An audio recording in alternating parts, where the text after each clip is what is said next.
در جدیدترین تحولات از مذاکرات احتمالی میان جمهوری اسلامی و ایالات متحده، تمی بروس سخنگوی وزارت خارجه آمریکا اعلام کرده که جلسه هیئت آمریکایی و جمهوری اسلامی در عمان تنها یک ملاقات و به هیچ عنوان به معنای مذاکره نخواهد بود. او گفته این دیدار صرفاً برای ارزیابی شرایط و تعیین چارچوب‌های آینده برگزار خواهد شد. Well, this is a meeting that's happening. Right, on Saturday, there's a meeting. There's no negotiations. Right, this is a dynamic where the president has made very clear, and certainly the secretary has made very clear, that Iran will never have a nuclear weapon, and it's just that I think is the focus right now. The nature of what's happened and Iran's current situation. I think the president's remarks yesterday speak for themselves. That. And he's committed to diplomacy. He's spoken about wanting to have a deal with Iran to get this done. And now it's up to Iran. And if they don't want to, it will be very, very bad for them. So those are the two, I think, clear options here. This is an initial sort of feel out as to whether to progress. I think it's touching base. Yes, indeed. But again, it's not a negotiation. It's a meeting. And that's what the commitment is. And finally, you mentioned that Steve Witkoff is going. Is he leading the delegation? I can't speak to that, but he will be there. همزمان روزنامه واشنگتن پست به نقل از دو مقام آمریکایی گزارش کرده که اگر گفتگوها مستقیم نباشه استیو ویتکاف احتمالاً به عمان نمیره. جمهوری اسلامی اصرار داره که این گفتگوها غیر مستقیم. مسئول پزشکیان رئیس جمهوری اسلامی هم در واکنش به این تحولات در مراسم روز ملی فناوری هسته‌ای گفته که گفتگوهای غیر مستقیم روز شنبه با توصیه‌های علی خامنه‌ای برگزار خواهد شد. ما گفتگو می‌کنیم. همونجوری که مقام معظم رهبری فرمودن غیر مستقیم و با عزت و سربلندی و هر ضمانتی برای اینکه لازم باشه که ما به دنبال بمب هسته‌ای نیستیم.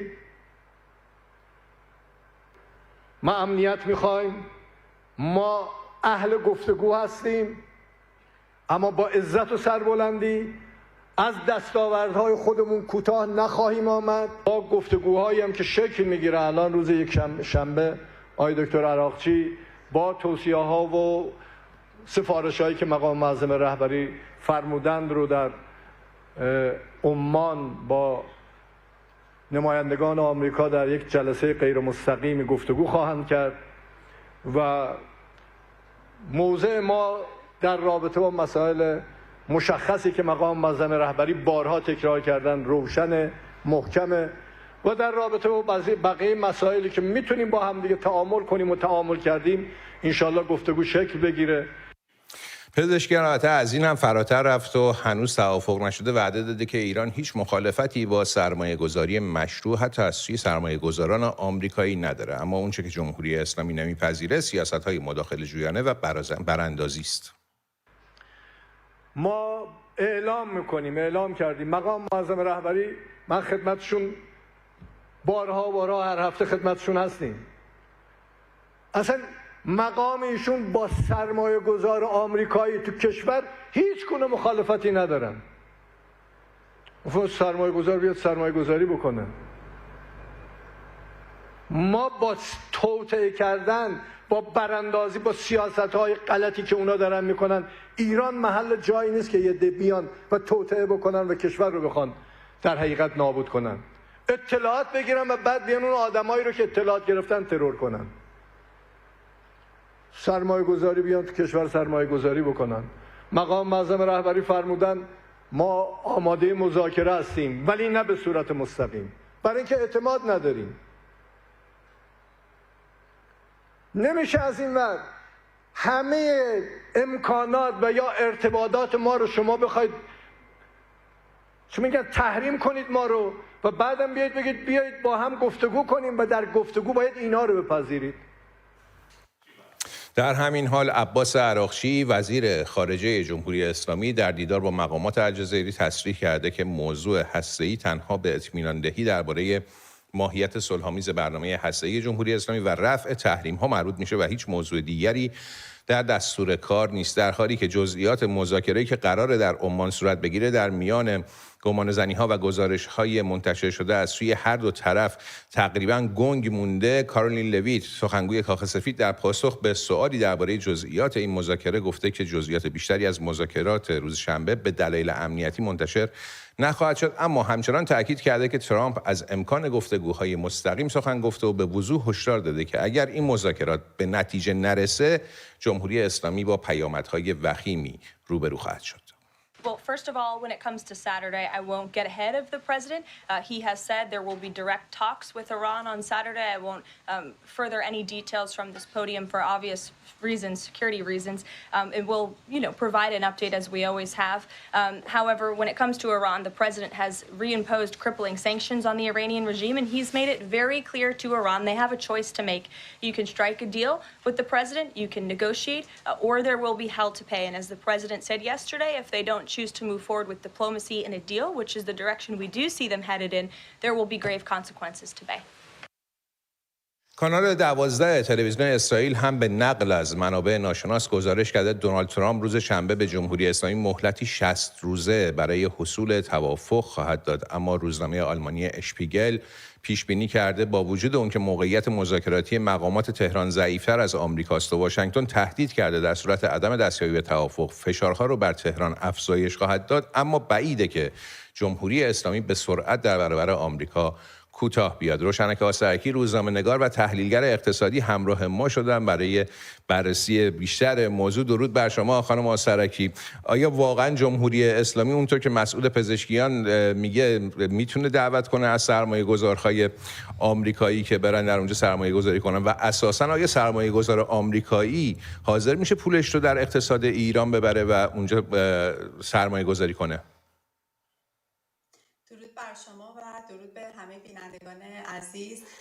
موضوعی که وجود داره این هست که اساساً در ساختار اقتصاد ایران شرایطی وجود نداره که بشه به صورت خیلی جذاب برای سرمایه‌گذار خارجی فضایی رو ایجاد کرد. یعنی سرمایه‌گذار خارجی برای ورود به بازار ایران باید متوجه این موضوع باشه که ریسک پایینی رو متحمل بشه، در حالی که جمهوری اسلامی ریسک بسیار بالایی رو به وجود آورده در اقتصاد ایران. ساختار بوروکراسی و ساختار اجرایی در ایران، در جمهوری اسلامی یک ساختار به شدت فاسد هست، ساختاری هست که مبتنی بر رانت و مافیا عمل میکنه. از طرف دیگه قوانین سرمایه گذاری و تجارت در ایران بسیار قوانین گاهن مبهم و در کل قوانین دست و پاگیری هستند.